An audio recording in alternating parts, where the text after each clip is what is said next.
This is the IBJ podcast for the week of August the 12th, 2019. I'm Mason King. Today's podcast is about economic development incentives, which I will be the first to admit doesn't sound super sexy. So let's get right to the bottom line. These incentives, like tax breaks or tax credits or job training grants, are used by cities, counties, and states all over the country that are trying to grow. They essentially are carrots for convincing companies to either relocate to that area or to expand their existing operations in the area, right? Everybody wants to attract good jobs and to beef up their tax base. But it's up to each city, county, and state to determine for itself how much it's willing to give up for what kinds of jobs and what kinds of investment. Now, Indianapolis is no different. I'll give you two recent examples that are on the kind of high and low sides of the spectrum.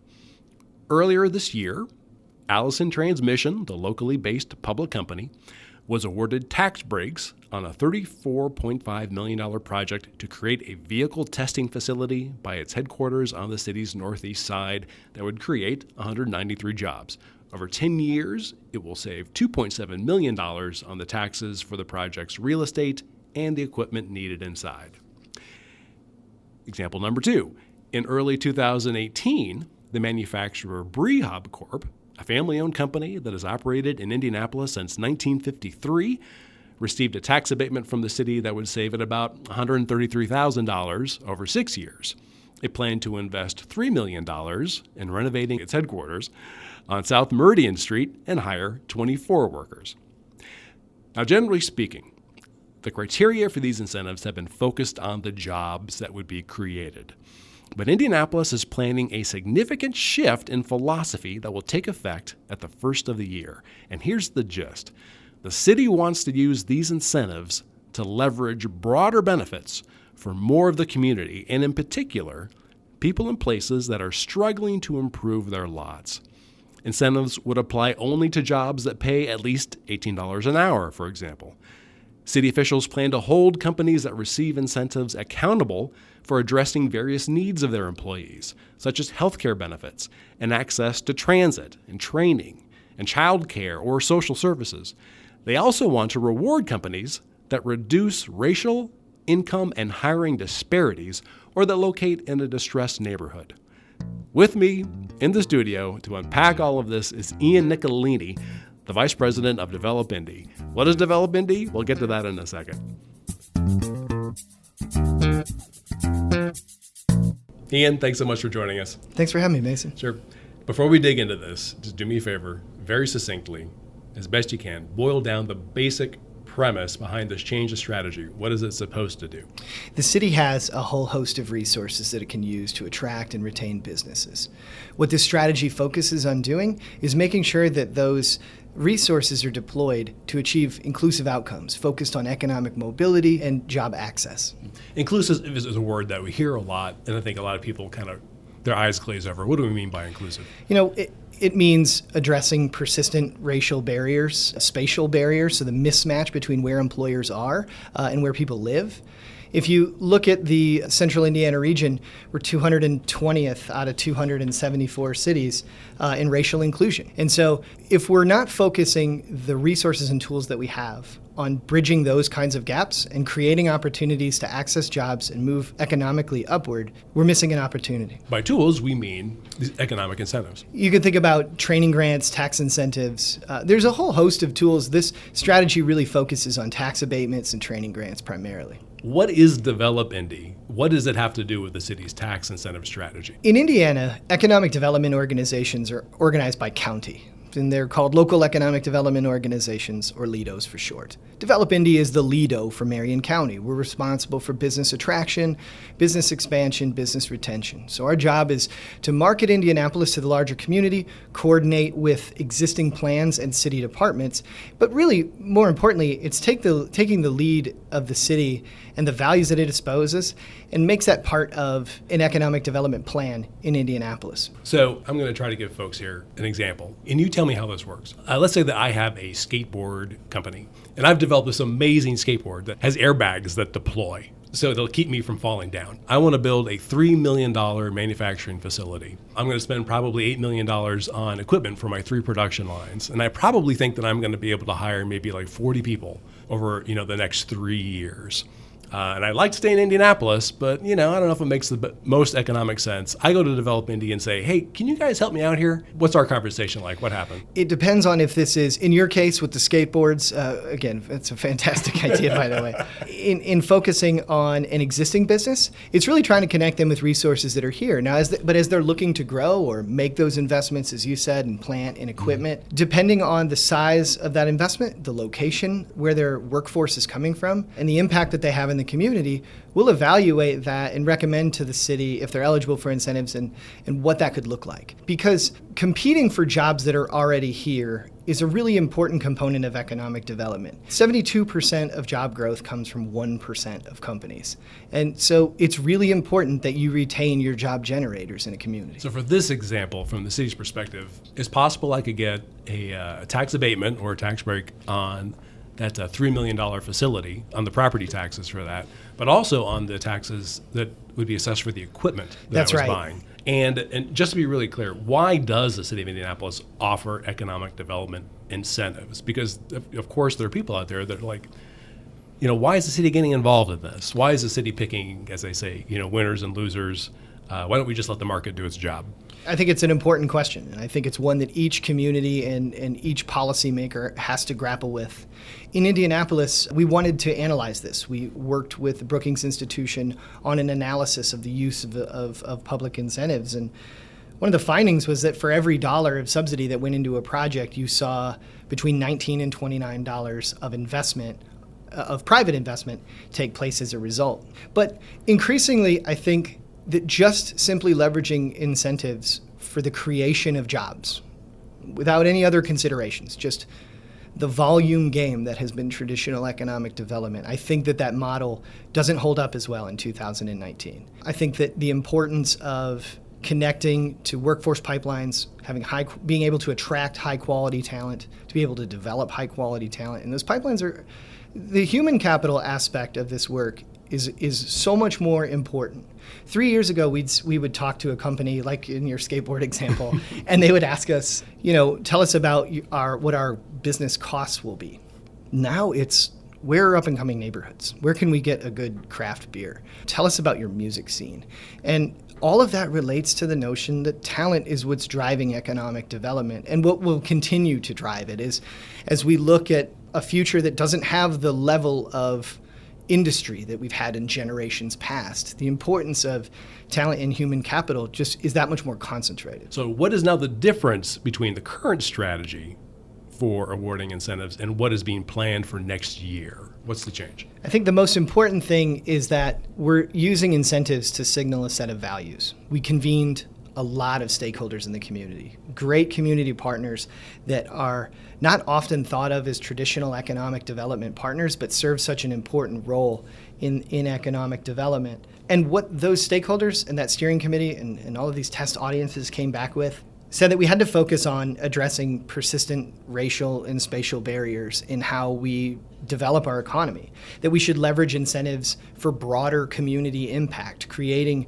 opportunities to engage new businesses in a really hands-on, civic-minded business community in Indianapolis, improving access to and quality of education, supporting workforce development, assisting distressed geographies, and improving access to support services. And that there are a number of barriers, and we did some work a few years ago with Brookings Institution that really looked at what are the barriers to inclusive growth. And at the same time, right around the same time, we were doing a study on incentives. And the study said that if you're using your incentives for barrier removal, that's a more wise investment than just pure job creation. What came out of that are a series of recommendations. First is the establishment of some baseline requirements. So in other words, we've never really set out and said, these are our values when it comes to deploying incentives. And yet Mayor Hogsett has been really clear that the tools that created all of the successful downtown development, advanced industry attraction, needed to be deployed throughout the city. And we needed a strategy to do that. And so you had to have some baselines. And that was really the first step in this. So we used some really groundbreaking research that CICP, the Central Indiana Corporate Partnership, and Brookings Institution had put together, which in general the findings indicated that about 51% of jobs in Central Indiana would not create a pathway to middle-class wages in 10 years.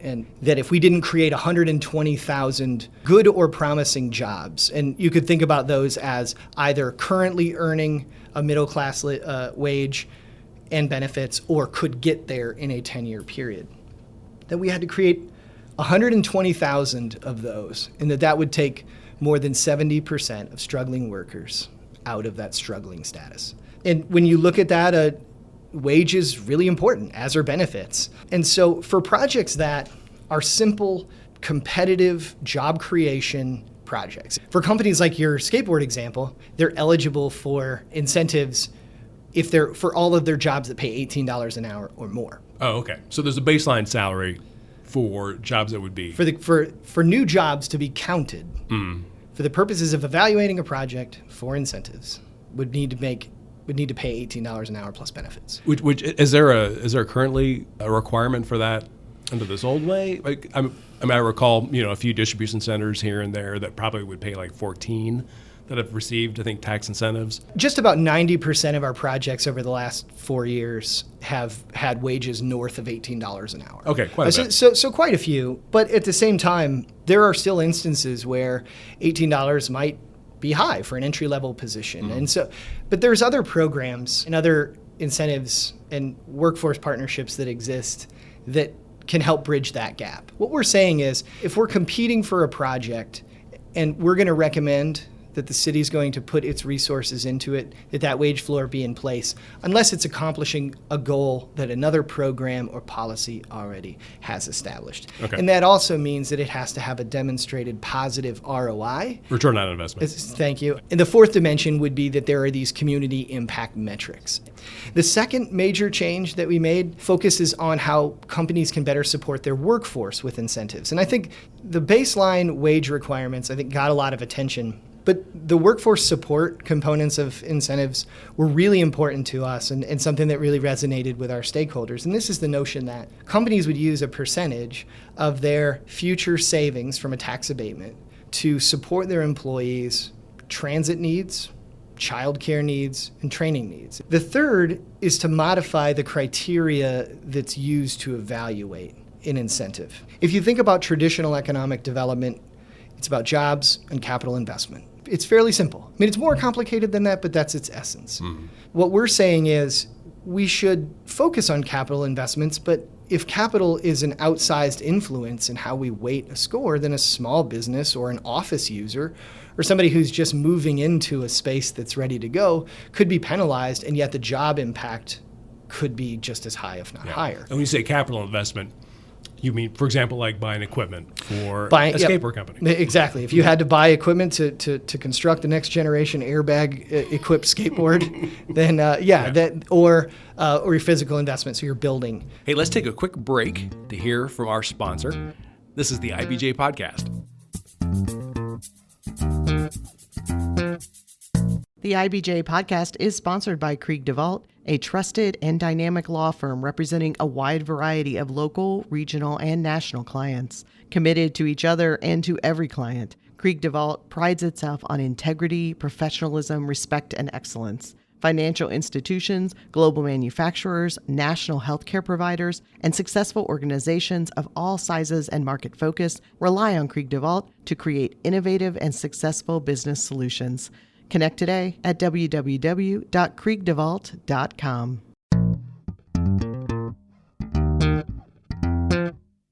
Let me bring it back to my company. So my application, I think, would generally be smiled upon if I am paying my workers more than $18 an hour. If I am making allowances to support them, say, with health insurance, transit, childcare, I'm going to be in a portion of Marion County that probably needs the investment. That would also be a plus in my favor. That would be a project that we'd be really excited about. And you as an employer should be really excited about it too, because you're investing in your workforce, you're improving the quality of life of your employees, you're going to be able to attract and retain talent, which is what we consistently hear from businesses that we're meeting with, is their number one need, to be able to attract and retain talent. And if I am, I don't know exactly how this would work, but if I state an interest in hiring minorities, hiring women, hiring veterans, that also would work in my favor. One of the most important recommendations in this strategy looks at the implementation of what we're calling a community impact network. The notion that an economic development project forms a pipeline. All of our projects become a pipeline that can plug into all of these great partnerships. So if you were interested in hiring returning citizens, we might connect you with PACE. If you were interested in hiring from your neighborhood or a particular zip code, we would connect you with Develop Indy. If your employees wanted to learn about buying their own home, we'd connect you with INHP. And the resources exist, but we're saying that we have to be more intentional about leveraging those resources to connect them to partners that are already doing this work. It's not about duplicating anything. We have a lot of companies that would just say, how can we just be more engaged? Well, we've got this great United Way here to plug them into. Making that a system, not just a set of relationships between organizations, but systematizing it so that you as the employer in this particular example can focus on your business and growing here and plugging in, and we're bringing the resources and partnerships to you that can help you be successful. So how do you know whether or not this is working? How do you evaluate your own program? We have a series of metrics that's part of the implementation plan. I don't know that we're ready to say definitively what those are. We're spending the rest of this year on implementation. So the most important thing that we wanted to do was to get this work out there and in the hands of our stakeholders. The feedback has been really positive, and we want to use this as a mechanism to signal our values, but we're also going to take these next 4 months and focus on implementation. But I would say that there are a lot of metrics available. Is workforce participation increasing? We have a 64% workforce participation rate in Indianapolis. And while not that different from the national average, that leaves a lot of people on the sidelines, not looking for work, that are not counted in unemployment statistics. Workforce participation is people who are employed plus those who are looking for work. Correct. The unemployment rate does not include those who are not looking for work. So are you aware of any other cities that have done something like this? We're really excited to have this comprehensive inclusive incentive strategy, to have a mayor and a city council say that this is the direction we want to go, and to be able to convene so many different partners. When we were putting this together, though, a lot of the programmatic elements do incorporate best practices from other cities. Austin has a tax abatement program that we're modeling a lot of this after. San Diego puts a lot of focus on industry and type of job and the sort of career ladder economic mobility. And Portland has a great program around community impact. And so we try to take a variety of those elements and mix them with Indianapolis's distinct collaborative culture and hands-on business community, and convert that into the strategy that you have. With this program, I can't imagine that you would expect it to solve the problem. No, actually, I think this is a small contribution to what is a much larger effort taking place in Indianapolis. This is the city that built a football stadium without a team.